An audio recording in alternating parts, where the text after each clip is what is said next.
¿Cómo están ustedes? Hoy quiero llevar a su casa una entrevista con un diputado del Distrito 7, porque con lo que pasa es bueno conocer las opiniones, principalmente también de quienes como partido se identifican con el centro, la democracia cristiana. Para mí es un gusto tener una conversación con el diputado Víctor Torres, demócrata cristiano. Diputado, ¿cómo está usted?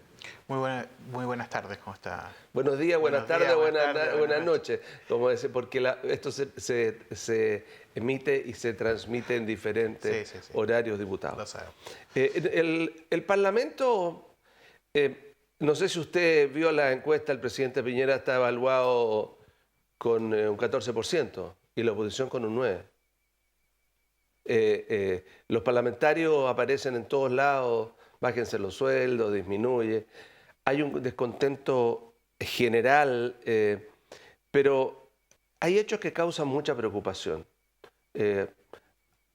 La municipalidad de Quilpué, incendiada. Intento de incendio de la municipalidad de San Felipe, de otras municipalidades de la zona que han sufrido ataques, rompimiento de vidrio reiterados. Algunas de ellas están con carabineros adentro en las noches porque son edificios, como la municipalidad de Villa Alemana. ¿Cuál es la opinión de usted como demócrata cristiana? ¿Cómo se puede parar este nivel de agresividad que la gente dice que tiene que ver esa marcha magnífica con toda esta cosa que está por detrás o por el medio o que a lo mejor es lo principal? Bueno, primero, indudablemente, separar, como bien tú planteas, ambas cosas. Primero, estamos en una situación de estallido social que obviamente generó, digamos, una salida masiva de la ciudadanía a las calles a poder levantar reivindicaciones que en muchos momentos fueron levantadas de manera separada, pero que hoy día confluyen, obviamente, detrás de una sola voz en este movimiento. ¿Cuál voz? Que es la voz de la ciudadanía que ha salido a precisamente poder plantear. Pero eso no es una voz. Estos temas. Yo digo una sola voz porque salen todos juntos a plantear distintas situaciones. No es que... ¿No sería mejor decir un gran petitorio, diputado? Sí, claro, podría ser, pero es que cuando existe un estallido social es imposible que haya un solo petitorio cuando tampoco existe un líder determinado detrás de esto. Entonces, estamos en una situación de estallido social que hace diferente esta situación respecto de otras manifestaciones.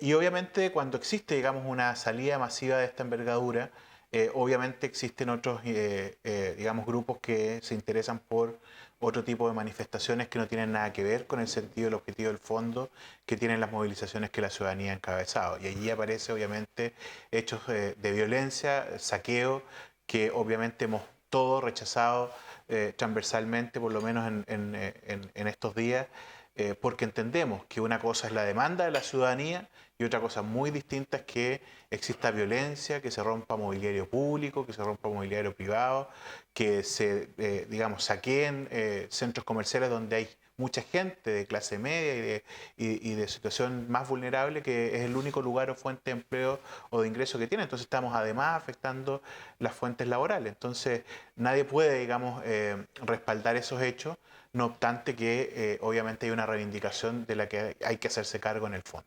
Ahora, llama mucho la atención, por ejemplo, que si las demandas sociales dicen ciertas cosas, que son, uno empieza a mirar, a sumar, a escuchar, a ver los carteles, qué sé yo, pensiones, salud, demandas sectoriales, seguridad, no más abuso, cárcel para aquellos que eluden, más impuestos. Es decir, hay miles de cosas. Pero frente a esas miles de cosas, ¿cómo el Parlamento pretende parar para, en vez de atender los proyectos con urgencia social que el presidente, el Ejecutivo está enviando, y pararse a detener una acusación constitucional contra el presidente? A ver, dos cosas. Primero, se están recibiendo los proyectos de ley, se están tramitando, ya se han despachado algunos que han sido los demás fácil, digamos, debate, entre comillas, digamos, porque la verdad es que varios de ellos no son tan simples y obviamente tampoco, a mi juicio, van todos en la dirección correcta. Existe la atribución del Parlamento de poder acusar constitucionalmente al presidente, a los ministros de Estado. Esta es una norma que existe en nuestra Constitución, y obviamente si hay un grupo parlamentario que considera que se ha faltado, digamos, a la Constitución y la ley, tienen su pleno derecho. Por lo Perdón, tanto, frente a eso, permítame un paréntesis. Si la gente quería que fulano o sutano, para no nombrarlo, pero si quiero lo nombramos, que el señor Chadwick se fuera para la casa, y se fue para la casa. Y si hay un plazo de varios meses, de muchos meses, para preparar una acusación constitucional, ¿no es una irresponsabilidad dedicarse a conversar de eso, no dedicarse a conversar de la gente quiere? porque lo que usted plantea es como si nosotros detuviéramos el trabajo legislativo a propósito de la acusación constitucional, y eso no es efectivo. El trabajo del Parlamento sigue, continúan los trabajos de comisiones, la sala se sigue votando. Habitualmente cuando se ve una acusación constitucional hay una comisión especial que ve este tema y hay una sesión que se realiza, digamos, para poder pronunciarse la sala respecto a la acusación. Por tanto, más allá de que cope la agenda mediática muchas veces una acusación constitucional, no copa el trabajo legislativo ni lo reemplaza. Por lo tanto, el Parlamento no se paraliza y se pueden ver ambas cosas sin ningún problema, más allá de que algunos estén de acuerdo o no con esta acusación constitucional. El tema del ¿estás de acuerdo? ¿Estás de acuerdo? Sea Pedro, Juan y Diego, todo el mundo lo pueden acusar constitucionalmente. El tema es que la gente no está diciendo acusen constitucionalmente a los ministros. Está diciendo que se vayan todos, que se vaya usted, que usted no sea diputado, que se acabe el Parlamento, que se acabe el Poder Legislativo, que se vaya Piñera para la casa, que se acabe la Fuerza Armada. Eso es un montón de gente que dice, hay mucha anarquía en esto. ¿Cómo se siente usted como diputado? ¿Qué dicen sus electores? A ver, primero, efectivamente, cuando yo planteé que había un estallido social es precisamente la respuesta que la ciudadanía da no solamente al mundo político, sino que también a todo aquel mundo, digamos, empresarial que en definitiva de alguna forma u otra ha mostrado vivir con determinados privilegios que hacen que se sostengan en el tiempo desigualdades que no hemos sido capaces de poder combatir de buena forma. Nadie puede negar que hubo avances en Chile, que este país creció, pero el costo social que ha tenido, digamos, ese crecimiento hoy día está siendo expresado precisamente en la rabia que la ciudadanía tiene, producto de haber vivido durante tantos años bajo precisamente ese tipo de desigualdades y también en muchos casos incluso de abuso. Y eso es claro. Por esa misma razón, durante todos los debates yo he tenido, por ejemplo, las posiciones que he tenido en diversas materias, ¿no? No obstante eso, claro, hoy día ese estallido también nos llega a todos. No lo sé las posiciones. En el último tiempo no, he tratado de ver poco los debates parlamentarios y menos los comentaristas de canales nacionales, porque he tratado de ver fundamentalmente noticias internacionales, porque siento que el daño brutal al país, el daño que hoy día, mañana, sin ser alarmista, pero hay 500, 600, 400, aunque sean 100.000 personas que los emprendedores no van a ser capaces de pagarles el sueldo por lo que está pasando, ya porque no se vende, porque le quemaron el negocio, etc. O cuando se acaba la PEC, con la cual hemos estado trabajando todos, empujando para adelante, o la COP. Uno se pregunta, ¿qué siente usted? O sea, ¿qué opina usted, por ejemplo? La gente dice que se rebaja el sueldo. ¿Usted está dispuesto a aquello? No, sí. De todas, mire, a ver. ¿Y eliminar y disminuir los cupos parlamentarios? Ver, eso es lo que yo trataba de responderle recién cuando usted me pregunta que la gente quiere que todos nos vayamos. Efectivamente, la gente tiene una sensación en este estallido social que todos somos culpables, etcétera, y que por lo tanto todos tenemos que ir. A mí lo que me preocupa es resguardar la institucionalidad del Parlamento, más que el cupo del parlamentario. O sea, si yo tengo que salir el día de mañana porque la gente quiere que yo no siga, así será. Eso es parte de la democracia. A mí lo que hoy día me preocupa es la imagen del Parlamento como institución. Quienes somos demócratas creemos claramente en la necesidad de la existencia de un Parlamento, sea bicameral, unicameral, pero un Parlamento, y la separación de los poderes del Estado, que es fundamental para no volver, digamos, a lo que alguna vez tuvimos en el mundo, digamos, como fueron otro tipo de gobiernos distintos a los democráticos. Entonces, dicho esto, obviamente tenemos que estar todos dispuestos a hacer gestos que sean importantes para poder, de alguna forma u otra, redimir la acción política. Si la rebaja de la dieta es un tema que efectivamente ayuda a eso, por supuesto. Las veces que hemos votado a rebajar la dieta, yo la he votado a favor. Entonces, no tengo ninguna complicación ni tampoco es producto de este estallido social. En otros casos yo creo que sí, que hoy día el Parlamento ha entendido que tiene que dar gestos y señales, aun cuando esto sea en el margen de un presupuesto nacional muy poco, pero es un símbolo importante que hay que darle a la gente para que efectivamente tengamos hoy día una disminución de esa brecha también. Es una señal, un símbolo bastante ético que nos permite poder acercarnos un poco a lo que la ciudadanía obviamente también está viviendo, está sufriendo a propósito de sus bajos ingresos. Pero también, por otro lado, lo que tenemos que hacer es aumentar el salario mínimo. Eso es un imperativo, a mi juicio, también ético y que sí va a afectar directamente a mucha ciudadanía. Hay empresarios que hoy día han puesto una cifra determinada respecto a cuál debiera ser el salario mínimo. Entonces el gobierno va a tener que buscar la forma de llegar más bien cerca de esa cifra, ¿no? Cuando el señor Luxich dice, desde hoy día yo le empiezo a pagar 500.000 pesos como sueldo a todos mis trabajadores y de ahí hacia arriba, le pone, digamos, al presidente de la República una meta al menos, o un objetivo claro, y donde todos los empresarios van a tener que poder llegar allí, y donde efectivamente el Estado va a tener que focalizar recursos para poder ayudar a las pequeñas y medianas empresas a poder subir también. Ok, pero su sueldo. yo quiero centrarme en lo que es el Partido Demócrata Cristiano, que ha tenido dos presidencias en el curso de la democracia. ¿Ya? Y las dos presidencias de los demócratas cristianos tuvieron una serie de cosas. Por ejemplo, en la presidencia de Eduardo Frei se produjo la privatización de la sanitaria, cuestión que es uno de los puntos que uno analiza con gravedad. Entonces, o la gente reclama, digamos. Entonces, ¿hay una postura conjunta? ¿Hay una unidad en esto? ¿O también en el Partido Demócrata Cristiano y en todos los partidos no hay una unidad de planteamiento frente a lo que está pasando? Mire, efectivamente en la democracia cristiana ha habido muchas veces planteamientos distintos frente a estos temas. Y en materia de privatización de sanitaria, yo estaba en el colegio, pero efectivamente hubiese sido de los que hubiese votado claramente en contra de aquello. Como entiendo lo hizo en su momento Aldo Cornejo siendo diputado por este distrito, digamos.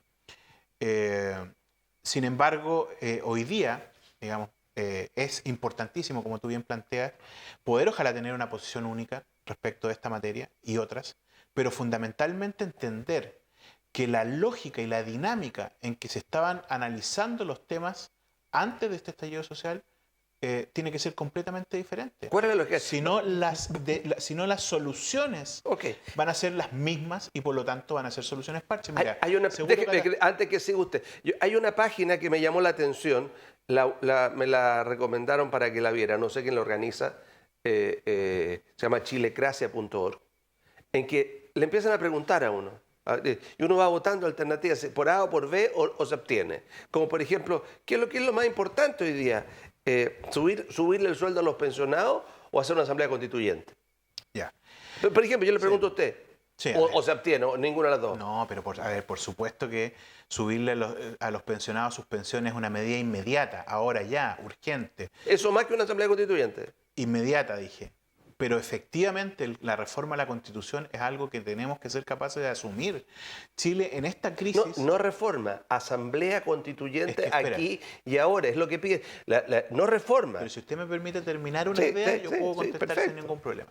Entonces, efectivamente, el cambio de la Constitución, la nueva Constitución o lo que sea que terminemos haciendo, obviamente que es en un plazo un poco mayor, porque no se puede cambiar de la noche a la mañana la Constitución.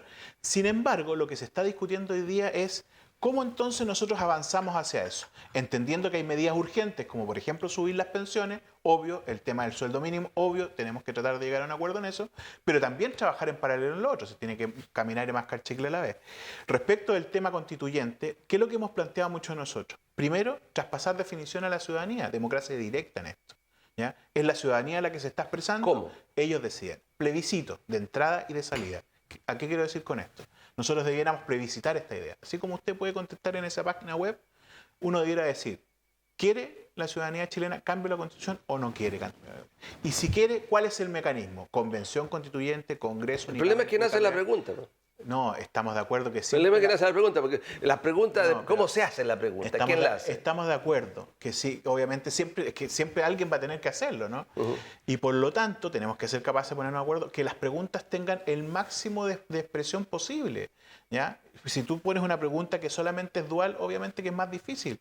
Pero si tú colocas todas las alternativas, si quieres cambiar la Constitución o no, preguntas simples y directas. ¿Cuáles son los mecanismos? Asamblea Constituyente, Convención Constituyente, Congreso, etcétera, y que la ciudadanía decida cuál es el mecanismo. Pregunta. ¿Por qué habría que hacer una asamblea constituyente si en el gobierno de Ricardo Lagos ya hubo modificaciones? Porque fue insuficiente. ¿Y por qué no hacer más modificaciones? ¿Por qué partir de todo de cero? Porque, a ver, una asamblea constituyente no necesariamente parte de cero, ¿ya? Una de las posibilidades que puede tener la asamblea es decir, escribo o modifico o reformo, o eventualmente foja cero, ¿ya? Y eventualmente foja cero podría ser una alternativa. O sea, yo creo que hoy día no tenemos por qué cerrarnos a poder replantearnos todo el marco que hoy día ha sido, digamos, el marco legal que nos ha estado permitiendo gobernar Chile durante todos estos años, si efectivamente este marco nos ha impedido avanzar en determinadas cosas, ¿ya? Por ejemplo, para mí personalmente necesitamos una constitución que tenga resguardo de los derechos sociales. O sea, es fundamental que tengamos una constitución que le dé garantía a la ciudadanía de poder acceder a derechos sociales. Yo lo escucho hablar, diputados, parece que yo estuviera hablando con un diputado de Afganistán o de Inglaterra. Dígame de China, por último. No, bueno, es que, porque usted me acaba de... ¿Sabe cuánto tiempo está en la Cámara un proyecto que se hizo para el defensor del pueblo, del ombudsman, que nunca se ha tratado? Muchos años. Muchos años. Antes que yo fuera diputado. Antes que usted fuera diputado. Entonces, venga, si nadie está descubriendo la pólvora. Nadie está descubriendo la pólvora. Lo que pasa es que las prioridades se cambiaron. Obvio. Y a mí lo que me llama la atención es que usted es electo por el pueblo. El ciudadano vota por usted tiene tantos votos, por el otro, por aquí, por allá. Eso es la democracia. Quiera entregar la potestad que tiene para poder modificar, entregársela de nuevo al pueblo. Mejor que renuncien todos. Es que no estamos entendiendo, porque la Asamblea Constituyente también termina siendo democracia representativa. Ojo. Lo que pasa es que nosotros estamos diciendo con Asamblea Constituyente o Convención Constituyente que va a haber un espacio determinado con un grupo de personas determinadas, ¿ya?, para poder dedicarse exclusivamente a hacer la revisión constitucional, ¿ya? Distinto al espacio del Congreso. Porque yo revisando... Ahora, ¿podría ser que el plebiscito de entrada la mayoría de la gente diga que lo vea el Congreso? Pues bien, lo verá el Congreso. No, mi pregunta es a la Asamblea Constituyente porque estuve mirando y Asamblea Constituyente ha habido en Ecuador, en Venezuela, en Uruguay, en Colombia, en Bolivia. Colombia es un gobierno de derecha. Sí, claro. Pero Colombia... Y fue impulsado por un gobierno de Colombia derecha. es el país más democrático. Es casi... como esa película que no sé si se llama La Pequeña Suiza, que me gusta ver, sobre España. Pero mi pregunta es ¿por qué no mirar las cosas con una creatividad mayor? Si vemos a la gente en la calle, ¿por qué no se adelanta un parlamentario y dice, bueno, busquemos iniciativa ciudadana de ley?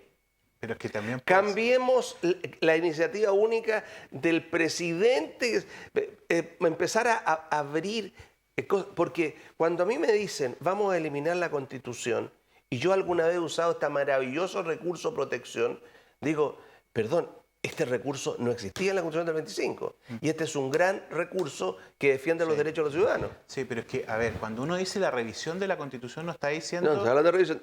La revisión está hablando de Constitución nueva. Bueno, pero la nueva Constitución puede perfectamente contener lo mismo respecto de esa materia. Si el punto no...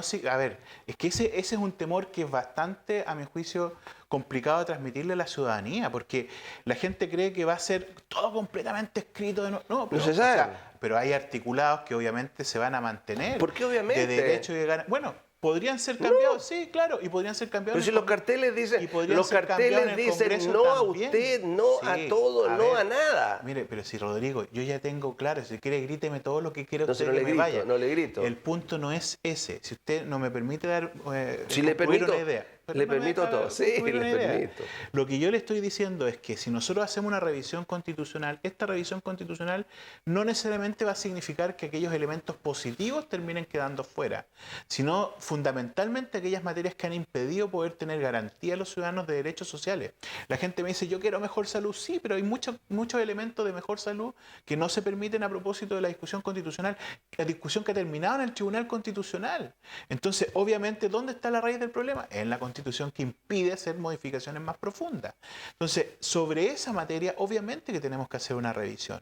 Y la ciudadanía perfectamente nos puede decir, ¿sabe qué, diputado? Quiero que usted se vaya y sea una asamblea constituyente. O sea, ¿sabe qué? Quiero que se quede y sea usted el que lo haga. Que la ciudadanía lo diga, lo exprese, se objetivice a través de una votación como un plebiscito de entrada.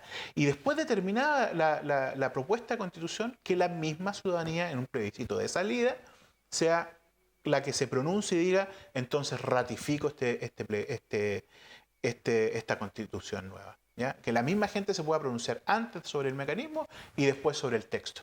Eso, a mi juicio, me parece que es lo más responsable y que podríamos ayudar a poder mejorar el problema más bien profundo, el de fondo. Durante todo este tiempo, obvio que hay que hacerse cargo de la urgencia y obvio que hay que aprobar aquellos proyectos que vayan en la dirección correcta para poder resolver ahora también situaciones. La urgencia, porque el pato de la OA, entre tantas otras cosas, son ustedes los parlamentarios que se rebajen el sueldo, que se elimine. ¿Eso ya está aprobado? No, se está aprobando. Hay varios proyectos de ley que están corriendo. De hecho, lo que votamos el otro día, que todo el mundo decía, ellos votaron en contra, a favor, fue la fusión de proyectos. Entonces, imagínense que incluso del mismo Parlamento salen, debates que son ficticios. Solamente lo que hicimos fue votar la fusión de proyectos y ahora se empiezan a tramitar estos mismos proyectos para poder avanzar en la rebaja de la dieta. Sí. Cuando uno ve parlamentarios del Partido Comunista o el Frente Amplio, de una u otra manera, directa o indirectamente, arrogarse los clamores de la gente, ¿qué piensan ustedes? Que también ustedes eran una base fuerte de arraigo popular, la Revolución en Libertad, la democracia cristiana. A ver, primero decir que cuando uno ve una marcha de 1,5 millones de personas en Santiago, de más de 100.000 personas en la quinta región o en el resto del país, con gente que sale a la calle enarbolando banderas chilenas de ningún partido político, es obvio que el golpe en la cara respecto al fracaso del mundo político para conducir procesos está ahí, patente, está presente, existe. Por lo tanto, nadie puede hoy día arrogarse, digamos, ningún tipo de liderazgo respecto de ello. Lo que sí es evidente que algunos hemos tenido más sensibilidad con algunos temas que la misma ciudadanía hoy día está planteando. Pero debemos actuar ahí con generosidad y ser capaces de poder tomar estos elementos de la ciudadanía y transformarlos, obviamente, en proyectos que puedan mejorar aquellas situaciones, haciéndonos cargo, como decía recién, de las urgencias que la ciudadanía. Diputado, nos deben quedar 3 minutos. Vamos entrando ya a la segunda semana y quizás entremos en una tercera semana. Y los hechos violentos, los saqueos, las destrucciones continúan. Si esto aumentara o se mantuviera, que rebasa al contingente policial, ¿qué debe hacer el gobierno? A ver, lo que nosotros hemos dicho insistentemente, que en la medida en que no hayan, obviamente, señales claras respecto de lo que la ciudadanía está convocando o está exigiendo, emplazando al mundo político, esto va a tener, obviamente, la posibilidad de permanecer más tiempo, en más tiempo, digamos, en la calle, las protestas, las marchas, las movilizaciones. Y obviamente ¿Qué son señales claras? O sea, el gobierno de partida tiene que darse, en materia, por ejemplo, de pensiones, nosotros le hemos dicho al gobierno que tienen que ser capaces de poder retirar su proyecto original, que tienen que presentarlo al Pilar Solidario y sentarse a discutir realmente cómo mejoramos el resto de las pensiones para que no siga habiendo más recursos a la AFP. La gran mayoría de la ciudadanía está aburrida con el sistema AFP y hay que buscar una fórmula, un mecanismo, pero hay que avanzar en el Pilar Solidario. Todos estamos de acuerdo en poder votar a favor del aumento en el Pilar Solidario. En la reforma tributaria siguen insistiendo en la reintegración, que rebaja a los grandes capitales, obviamente, el pago de impuestos. Y a los chicos les ayuda muchísimo. Sí, pero puede hacer... Chicos, ojo, 500.000 pymes. Nosotros hemos planteado una serie de medidas pymes. ¿Sabes lo que nosotros dijimos al gobierno? Retire el proyecto de reforma tributaria y avance en el Estatuto PYME. Y en el Estatuto PYME nosotros estamos todos disponibles a poder colaborar con las pymes. Más aún después de que muchas de ellas... ¿Con un reintegro del Estatuto PYME?